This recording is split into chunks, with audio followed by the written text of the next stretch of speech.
Hello everyone, welcome to teachers Mantra. मैं हूं कविता राजपूत और हम आज डिस्कस करेंगे सीटेट के लिए मैथ्स पेडागोजी का पेपर जो कि आपका हुआ था फरवरी 2016 में। ठीक है, तो डिस्कस करते हैं मैथ्स पेडागोजी। देखिए, सबसे पहला जो क्वेश्चन है वो क्या कहता है कि राष्ट्रीय पाठ्यचर्या रूपरेखा एनसीएफ 2005 के अनुसार प्राथमिक विद्यालयों में गणित पढ़ाने का मुख्य उद्देश्य निम्नलिखित में से क्या नहीं है। हमसे पूछा है नहीं है। क्वेश्चन पेपर में सबसे ज्यादा ध्यान जो देना है वो इन्हीं शब्दों पर देना है, क्या हमसे पूछा है और क्या नहीं पूछा है। नेगेटिव है। अगर मैं इंग्लिश की तरफ बात करूं तो according to the NCF 2005 which one of the following is not a major aim of mathematics education in primary school। किसकी बात कर रहे हैं? प्राइमरी स्कूल की। ऑप्शंस की तरफ चलते हैं। सबसे पहला ऑप्शन है कि बच्चे के संदर्भ में गणित का वर्णन करना। बिल्कुल, एनसीएफ 2005 यही कहता है कि आपको जो बच्चे को गणित पढ़ाना है वो किसके संदर्भ में पढ़ाना है? बच्चे के संदर्भ में पढ़ाना है। सेकंड ऑप्शन है कि समस्या समाधान के कौशल को बढ़ाना। एनसीएफ 2005 इसी बात पर जोर देता है कि आपको बच्चे को क्या करना है? समस्या समाधान के कौशल को बढ़ाना है बच्चे के। थर्ड ऑप्शन है कि गणित में उच्चतर पढ़ाई के लिए तैयार करना है। देखिए, जब भी बात होगी किसी भी बच्चे को आप उच्चतर पढ़ाई के लिए तैयार करोगे, ये हमेशा होता है आपका नेगेटिव पॉइंट। कैसा होता है? Negative point. अगर फोर्थ ऑप्शन की बात करें कि बच्चे की सोच विचार प्रक्रिया को गणितीय रूप देना है, बिल्कुल सही बात है। हमसे पूछा था कौन सा नहीं है, नेगेटिव, तो इसके अकॉर्डिंग जो हमारा राइट ऑप्शन बनेगा वो बनेगा ऑप्शन नंबर 3, यानी कि बच्चे को उच्चतर पढ़ाई के लिए तैयार करना उद्देश्य नहीं है। नेक्स्ट प्रश्न की ओर चलते हैं। देखिए, अगला प्रश्न क्या कहता है कि प्राथमिक स्तर पर गणित की पाठ्यपुस्तकों की सबसे अधिक महत्वपूर्ण विशेषता निम्नलिखित में से कौन सी है? क्या पूछा है? Which one of the following should be the most important feature. क्या पूछा है? Most important feature of mathematics text book eight primary level. किसकी बात हो रही है? प्राइमरी लेवल की। तो फर्स्ट ऑप्शन है हमारा कि संकल्पनाओं को जटिल से सरल रूप में प्रदर्शित किया जाना चाहिए। देखिए, प्राथमिक स्तर की बात होगी तो कभी भी हम जटिल से सरल नहीं जाएंगे, हम किस तरफ जाएंगे? हमेशा सरल से जटिल की ओर बढ़ेंगे, तो ये इसका ऑप्शन नहीं होगा। अगला ऑप्शन है कि संकल्पनाओं को पूर्णतया श्रेणीबद्धता से प्रस्तुत किया जाना चाहिए। देखिए, प्राइमरी लेवल पर बात हो रही है, प्राथमिक स्तर पर बात हो रही है, तो आप बच्चे से ये उम्मीद नहीं कर सकते कि वो पूर्णतया श्रेणीबद्धता में कार्य करे। ठीक है, ऑप्शन सी है कि संकल्पनाओं को मूर्त से अमूर्त रूप में प्रस्तुत किया जाना चाहिए। बिल्कुल सही बात है। हमें हमेशा जो भी कॉन्सेप्ट बच्चे को समझाना है कैसे लेकर जाना है? Concept should be presented from concrete to abstract. ठीक है, आपको बच्चे को कोई संकल्पना समझानी है, पहले आप बच्चे को किसी भी चीज का मूर्त उदाहरण देंगे, उसके बाद अमूर्त की तरफ बढ़ेंगे। तो इसलिए इसका जो ऑप्शन होगा वो होगा ऑप्शन नंबर सी। देखिए, अगला प्रश्न क्या कहता है? अगले प्रश्न की तरफ बढ़ते हैं कि ज्यामितीय समझ को विकसित करने के लिए निम्नलिखित में से कौन सा श्रेणी क्रम सही है? क्या आपको डेवलप करना है बच्चे के अंदर? विच one of the following represents the correct sequence of development of geometrical understanding. बच्चे में क्या आपको समझ विकसित करनी है? ज्यामितीय समझ की बात हो रही है, तो आपसे पूछा है कौन सा श्रेणी क्रम सही होगा। सबसे पहले मानसिक चित्रण, उसके बाद है विश्लेषण, अनौपचारिक निगमन और औपचारिक निगमन। तो इसका जो देखिए राइट होगा ना, वो पहला ही ऑप्शन आपको सही मिल गया। सब आप कोई भी कॉन्सेप्ट समझेंगे तो सबसे पहले क्या करते हैं? हम विजुअलाइजेशन करते हैं। सबसे पहले किसी भी चीज को समझने के लिए क्या करते हैं? विजुअलाइजेशन करेंगे। उसके बाद हम उसका एनालिसिस करते हैं, इनफॉर्मल डिडक्शन होगा, उसके बाद फॉर्मल डिडक्शन होता है। ठीक है, पहले कैसा? पहले अनौपचारिक निगमन होगा, उसके बाद औपचारिक निगमन। तो इसका जो राइट ऑप्शन बनेगा वो बनेगा ऑप्शन नंबर 1। अगले प्रश्न की ओर चलते हैं। देखिए, निम्नलिखित में से कौन सा कथन सही है? आपसे पूछा है। ऑप्शन है पहला कि स्थानीय मान सिखाते समय शून्य का परिचय दिया जाना चाहिए। सही बात है। सेकंड है कि पढ़ाई जाने वाली प्रथम संख्या शून्य होनी चाहिए। क्या ये जरूरी है कि आप शून्य से स्टार्ट करते हैं? जब भी बच्चे को पढ़ाया जाता है तो आप कहाँ से स्टार्ट करते हैं? प्राकृतिक संख्याओं के बारे में जब पढ़ाना शुरू करते हैं तो हमेशा 1 से पढ़ाया जाता है, ठीक है। थर्ड ऑप्शन है कि बच्चों में संख्या ज्ञान विकसित होने के बाद, देखिए गलत बात हो गई, आपने संख्या का ज्ञान दे दिया, उसके बाद आप उसको शून्य से परिचित कराएंगे, गलत बात है। फिर है कि संख्या 9 के बाद आपको शून्य का परिचय देना चाहिए, ये भी नेगेटिव होगा। देखिए जो बिल्कुल सही कथन है वो यही है कि जब आप बच्चे को स्थानीय मान सिखा रहे हो तभी आपको बच्चे को शून्य का परिचय देना चाहिए, यानी कि 0 should be introduced at the time of teaching place value, ठीक है। स्थानीय मान सिखाते टाइम ही आप बच्चे को किसका परिचय देंगे, शून्य का। देखिए अगले प्रश्न की ओर बढ़ते हैं कि कक्षा 3 के विद्यार्थियों को आधे की संकल्पना का परिचय देने के लिए शिक्षक निम्नलिखित क्रियाकलापों की योजना बनाता है। आपको क्या बताना है, बच्चे को आधे की संकल्पना यानी कि हाफ के बारे में बताना है। A teacher plans the following activities to introduce the concept of half to class 3rd students. किसको बताना है, क्लास 3rd के स्टूडेंट्स को बताना है। तो आपसे पूछा गया है कि कौन कौन से ऑप्शंस को आप सीक्वेंस वाइज रखेंगे। तो सबसे पहले क्या करेंगे, देखिए ऑप्शन ए दे रखा है कि चित्र दिखाता है जिसमें आधा प्रदर्शित किया गया है। ऑप्शन बी है आधे का चिन्ह लिखता है। ऑप्शन सी है कि बहुत सारे मूर्त पदार्थों को आधे में विभाजित करता है। और ऑप्शन डी है कहानी या शब्दों के प्रयोग से आधा प्रदर्शित करता है। देखिए आपको कोई कॉन्सेप्ट पढ़ाना है, कोई संकल्पना पढ़ानी है, तो सबसे पहले इसमें क्या करेंगे, हम बहुत सारे मूर्त पदार्थों को आधे में विभाजित करेंगे, यानी कि सी आपका पहले नंबर पर आएगा, ठीक है। आपने मूर्त पदार्थों के माध्यम से बच्चे को आधे में विभाजित करना सिखाया, उसके बाद आप चित्र दिखाओगे, ठीक है। चित्र दिखाता है जिसमें आधा प्रदर्शित होता है, यानी कि आपको ऐसे चित्र दिखाने हैं बच्चे को जिसमें आधी आधी चीजें प्रदर्शित होंगी। तो मूर्त उदाहरण दिया आपने, वस्तुएं दिखाई, उसके बाद आपने चित्र बनाना सिखाया, यानी कि ये आएगा 2 नंबर पर। उसके बाद आधे का चिन्ह लिखता है या फिर कहानी या शब्दों के प्रयोग से आधा प्रदर्शित करेंगे, तो ये जो कहानी या शब्दों का प्रयोग है ये आएगा इसके बाद, यानी कि 3rd नंबर पर। और आपका लास्ट में आएगा जब आप बच्चे को चिन्ह के माध्यम से सिखाओगे, उसको आधा लिखना सिखाओगे। तो सीक्वेंस क्या बना हमारा, CADB, यानी कि ऑप्शन नंबर 4। क्या करेक्ट हो जाएगा आपका, ऑप्शन नंबर 4। देखिए पहले क्या करना है आपको, divides many types of concrete materials, ठीक है। उसके बाद आपको क्या करना है, शो पिक्चर्स करने हैं, शो पिक्चर्स रिप्रेजेंटिंग हाफ। उसके बाद आपको करना है यूज स्टोरी और words to represent half, after then write symbol for half, यानी कि ऑप्शन नंबर 4।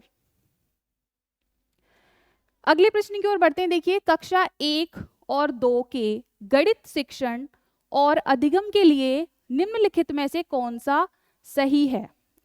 हमसे पूछा है कौन सा सही है, यानी कि विच one of the following is true about teaching and learning of mathematics in class 1 and 2। किसके बारे में बात हो रही है, टीचिंग के बारे में और लर्निंग ऑफ मैथमेटिक्स। देखिए पहला ऑप्शन पर अगर हम देखते हैं तो इसमें बोला गया है कि कक्षा 1 और 2 में केवल गणित के मौखिक प्रश्नों को हल किया जाना चाहिए। देखिए यहीं पर पॉइंट नोट करने वाला है कि जो भी केवल होता है ना, ये नेगेटिव वर्ड होता है, ठीक है। केवल को हम कैसा वर्ड कंसीडर करते हैं, नेगेटिव वर्ड, तो ये तो होगा नहीं। फिर है कि गणित का अन्य विषयों जैसे कि भाषा, कला इत्यादि से समाकलन किया जाना चाहिए।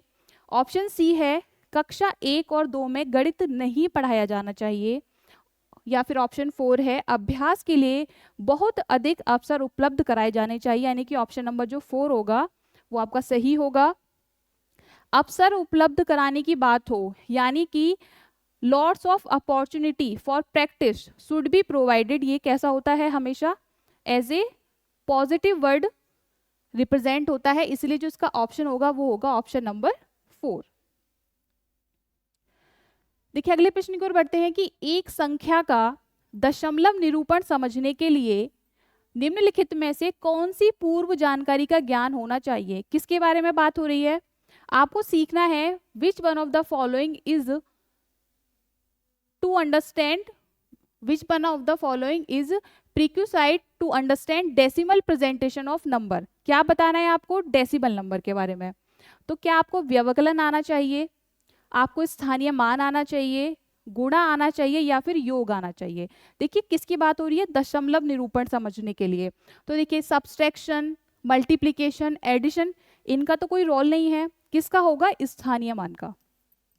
जब बच्चे को स्थानीय मान की ही जानकारी नहीं होगी, है ना, कौन सी संख्या इकाई पर लिखी जाएगी, कौन सी संख्या दहाई पर लिखनी है, कौन सी सैकड़े हजार पर लिखनी है, जब तक उसको स्थानीय मान का ज्ञान नहीं होगा तब तक वो दशमलव निरूपण नहीं समझ सकता बच्चा। तो जब भी दशमलव निरूपण समझाना है तो आपको क्या होना चाहिए? स्थानीय मान की पूर्व जानकारी अवश्य होनी चाहिए। तो इसका जो ऑप्शन बनेगा वो बनेगा ऑप्शन नंबर 2। देखिए अगले प्रश्न की ओर बढ़ते हैं। अंकगणित की 4 मूलभूत संक्रियाएं क्या हैं? आपसे अंकगणित के बारे में बात की गई है, बिल्कुल मूलभूत संक्रियाएं पूछी गई हैं, यानी कि the 4 fundamental operations in arithmetic. क्या है? ऑप्शन ए है परिकलन, संगणना, रचना करना और समीकरण बनाना, योग, गुणा, भिन्नों को दशमलव में बदलना और सम आकृतियों की रचना करना, या फिर ऑप्शन 3 है योग करना, व्यवकलन, गुणा और भाग। तो ये जो आपकी होती हैं तीनों, यानी कि प्लस, माइनस, मल्टीप्लाई और डिवाइड, है ना, ये क्या होती हैं? आपकी मूलभूत संख्याएं होती हैं। किसकी? अंकगणित की। तो ऑप्शन नंबर सी जो होगा वो होगा इसका राइट ऑप्शन। देखिए अगला क्वेश्चन है आपका कि कक्षा 2 के विद्यार्थियों को एक शिक्षक योग सिखा रहा है ना, बच्चे को जोड़ना सिखा रहा है। तो निम्नलिखित में से कौन सी युक्ति का अनुसरण सर्वाधिक उपयुक्त होगा? Means a teacher is teaching addition to class second students, which one of the following is the most suitable strategy to follow? तो देखिए ऑप्शन 1 है कि शाब्दिक प्रश्नों का प्रयोग केवल मूल्यांकन हेतु किया जाना चाहिए। हमने क्या बोला? जो केवल वाले ऑप्शंस होते हैं वो जब भी पॉजिटिव की बात होगी तो आप उन्हें एज ए कंसीडर नहीं करेंगे। सेकंड है कि योग को शाब्दिक प्रश्नों द्वारा प्रस्तुत किया जाना चाहिए। ऑप्शन 3 है शाब्दिक प्रश्नों को अध्याय के अंत में कराना चाहिए। ये कोई कंपलसरी नहीं है कि आप अध्याय के अंत में ही कराएंगे। कक्षा 2 में शाब्दिक प्रश्नों को कराया ही ना जाए, ये तो कोई बात नहीं हुई। यानी कि जो इसका ऑप्शन राइट होगा वो होगा ऑप्शन नंबर 2, यानी कि योग को शाब्दिक प्रश्नों द्वारा प्रस्तुत करना चाहिए, क्योंकि बात किसकी हो रही है? क्लास सेकंड की हो रही है। ठीक है, तो इसका जो ऑप्शन नंबर 2 होगा वो बिल्कुल सही हो जाएगा। Means addition should be introduced through word problems. देखिए अगला प्रश्न क्या कहता है कि कक्षा 2 के शिक्षक ने योग के यानी कि जोड़ के निम्नलिखित शाब्दिक प्रश्न को विद्यार्थियों को हल करने के लिए दिया है। शाब्दिक प्रश्न क्या है? देखिए इसमें डिस्कस कर लेंगे अभी हम कि एक टोकरी में 5 सेब हैं और उसमें 7 सेब हैं, उसमें 7 सेब और डाल दिए गए हैं, तो अब टोकरी में कितने सेब हैं? ये आपसे पूछा है। उसने पूछा है कि इस प्रकार का शाब्दिक प्रश्न निम्नलिखित में से किस मॉडल या श्रेणी से संबंधित है? ऑप्शंस हैं पृथक्करण, योग की पुनरावृत्ति, समुच्चयन या फिर संवर्धन। ठीक है, आपसे पूछा गया कि a basket contains 5 apples and 7 more apples are added to it. How many apples are now there in the basket?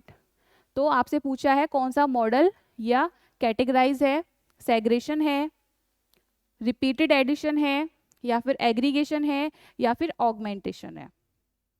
तो देखिए शाब्दिक प्रश्न इस तरीके से हो गया, एक टोकरी में 5 सेब हैं, उसमें 7 सेब और डाल दिए गए। अब आपसे पूछा गया कितने सेब होंगे? तो देखिए पृथक्करण की तो कोई बात ही नहीं हो रही, यहाँ पर पृथक्करण की तो कोई बात ही नहीं हो रही, तो यानी कि ये ऑप्शन हमारा गलत हो जाएगा। अब चलते हैं ऑप्शन नंबर 2 पर, योग की पुनरावृत्ति। देखिए पहले 5 सेब थे, उसमें 7 सेब और डाल दिए, अब उसने टोटल पूछा कितने सेब हो गए, है ना। अब इसमें योग की पुनरावृत्ति तो नहीं हुई, एक बार योग हुआ कि पहले 5 थे फिर उसने 7 डाल दिए, अब कितने हो गए, है ना, यही तो पूछा है। तो इसमें योग की पुनरावृत्ति तो नहीं हुई, तो यानी कि ऑप्शन नंबर 2 भी नहीं होगा। समुच्चयन, देखिए इसमें बच्चे अधिकतर कंफ्यूज होते हैं कि समुच्चयन और संवर्धन का कॉन्सेप्ट क्या होता है।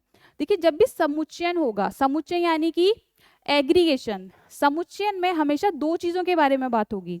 जैसे कि मान लीजिए बास्केट ए में 5 एप्पल्स थे, बास्केट बी में 6 एप्पल थे, ठीक है। अब इन दोनों को मिलाकर कितने एप्पल हुए, ये होता है समुच्चयन। लेकिन जो संवर्धन होता है ना, वो एक ही वस्तु में वृद्धि होगी, एक ही वस्तु की बात होगी। अब देखिए एक टोकरी में 5 सेब है और उसी में 7 और डाल दिए, यानी टोकरी तो चेंज नहीं हुई ना, यानी कि एक ही चीज में वृद्धि हुई है। तो क्या होगा इसका ऑप्शन, जो इसका राइट ऑप्शन होगा वो होगा ऑप्शन नंबर 4, यानी कि संवर्धन।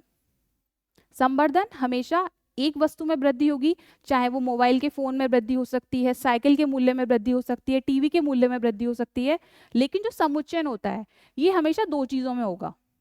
एक टोकरी में इतने एप्पल थे, टोकरी बी में इतने थे, अब कितने हुए, या फिर कक्षा 1 में इतने विद्यार्थी हैं, कक्षा 2 में इतने विद्यार्थी हैं, दोनों कक्षाओं को मिलाकर कितने विद्यार्थी होंगे, वो वाला कॉन्सेप्ट आता है आपका समुच्चयन में। तो इसका जो ऑप्शन होगा वो क्या होगा, ऑप्शन नंबर 4 यानी संवर्धन।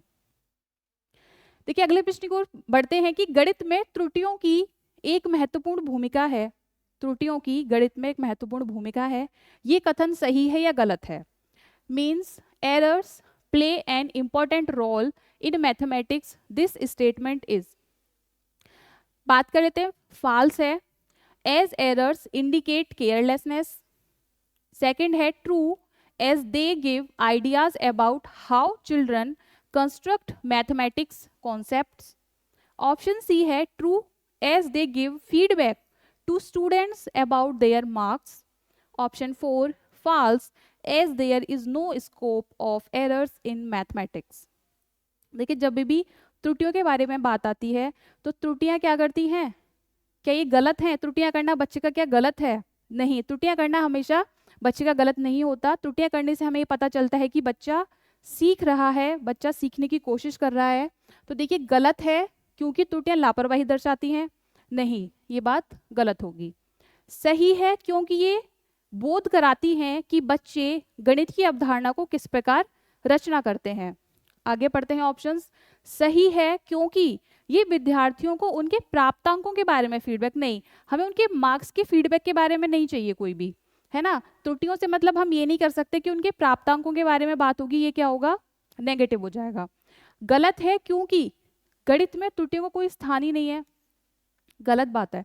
तो क्या होगी, जो महत्वपूर्ण कथन है वो ये कहता है कि ये बच्चे जो त्रुटियां करते हैं, गणित में त्रुटियों की महत्वपूर्ण भूमिका है, ये बात सही है क्योंकि ये बोध कराती है कि बच्चे गणित की अवधारणाओं में किस प्रकार रचना करते हैं। तो ये क्या हो जाएगी, बात सही हो जाएगी, यानी कि ऑप्शन नंबर 2 जो होगा वो आपका करेक्ट होगा।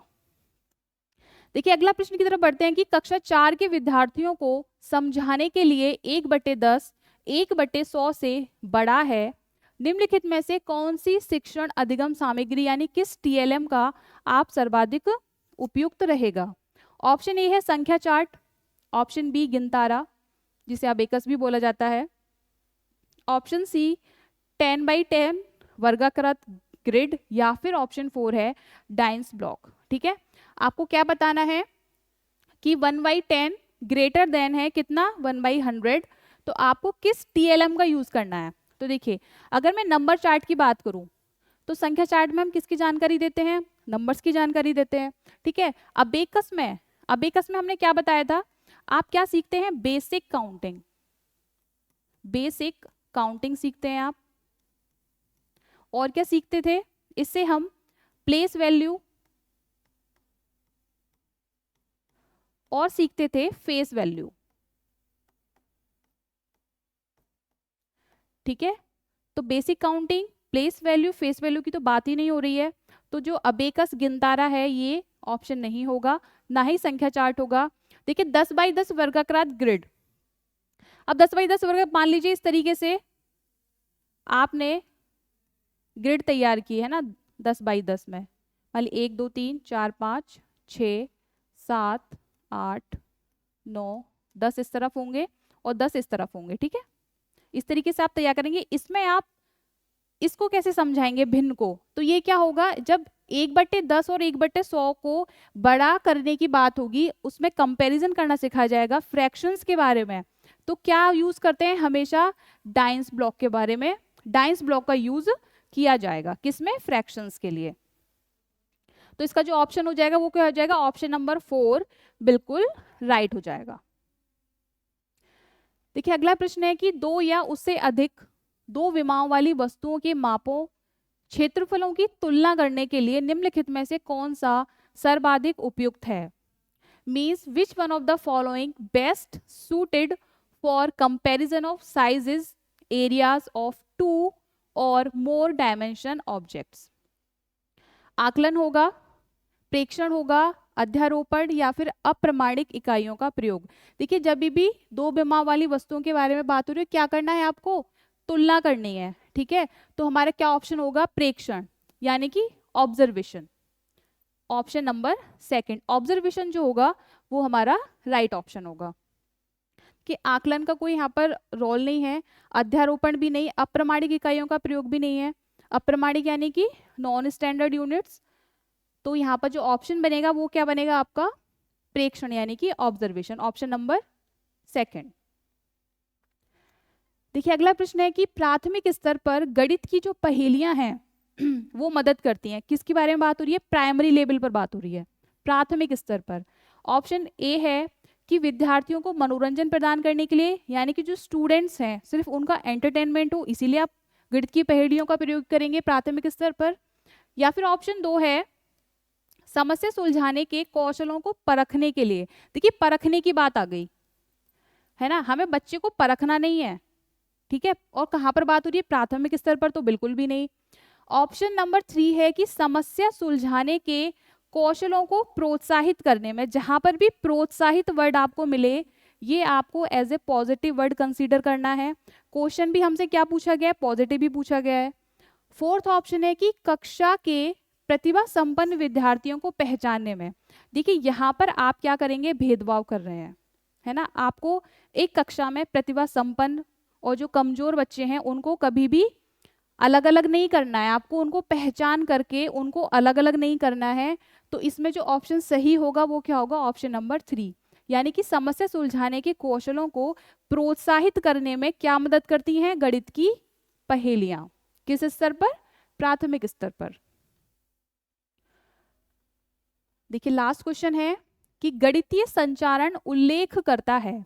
Means mathematical communication refers to. Option A है ability to solve problems, skill to participate mathematics quiz, ability to speak in mathematics classroom, या फिर ऑप्शन डी है ability to consolidate and organize mathematical thinkings। ठीक है, किसकी बात हो रही है? गणितीय संचारण की बात हो रही है। तो समस्याओं को सुलझाने की क्षमता है, ऑप्शन 2 है। गणित प्रश्नोत्तरी में भाग लेने का कौशल है, ऑप्शन 3 है। गणित के कक्ष में बोलने की क्षमता होगी, या फिर ऑप्शन 4 होगा गणितीय विचारों को समाहित और संगठित करने की क्षमता। तो इसका जो राइट ऑप्शन होगा वो होगा ऑप्शन नंबर 4, क्योंकि यहाँ पर क्या बोला गया है? एबिलिटी टू कंसोलिडेट और ऑर्गेनाइज करना है आपको। किसको? मैथमेटिकल थिंकिंग को। तो ऑप्शन नंबर 4 इसका राइट ऑप्शन होगा। तो आज की क्लास में इतना ही, मिलते हैं अगली क्लास में। तब तक टीचर्स मंत्र ऑफिशियल यूट्यूब चैनल को सब्सक्राइब करें, लाइक्स करें और कमेंट्स करें। Thank you.